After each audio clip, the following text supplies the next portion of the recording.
Hello, আমি রনি। আবার একটা নতুন ভিডিও নিয়ে এলাম। যেই কারণে ভিডিওতে আসা, নতুন আপনার হচ্ছে ওপো 3টে মডেল লঞ্চ করেছে। প্রথমটা হচ্ছে আপনার স্টার্টিং রেঞ্জে, যেটা হচ্ছে আপনার A6X।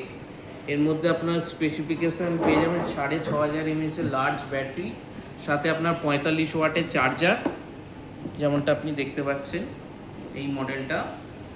এছাড়াও আপনি আরও দুটো মডেল পাবেন। তার মধ্যে মিড রেঞ্জে যেটা আছে আপনার A6, এটার মধ্যে আপনি 7000 mAh লার্জ ব্যাটারি, সাথে 45 ওয়াটের fast charging, fully waterproof IP66 68, তাতে আপনার হচ্ছে মিলিটারি গ্রেডের প্রোটেকশন পেয়ে যাচ্ছেন এই ফোনটাতে। তারপরে আরেকটা আপনার হচ্ছে A6 Pro, এই ফোনটা পেয়ে যাচ্ছেন। এটা আপনার 7000 mAh লার্জ ব্যাটারি, সাথে 80 ওয়াটের সুপার রুফ চার্জার আপনি পেয়ে যাচ্ছেন। এতেও আপনি AI ফিচার্স অনেক রকমের পেয়ে যাবেন। প্লাস এই ফোনটাও আপনার fully waterproof, IP66 68 69 rated. Thank you. এর মধ্যে থেকে আপনার যদি কোনো মডেল পছন্দ হয়ে থাকে, তাহলে আপনি আসুন আপনি মল ভজনলাল সেকেন্ড ফ্লোরে। সপ্তাহে 7 দিন 11টা থেকে রাত 9টা অবধি খোলা থাকে। Thank you.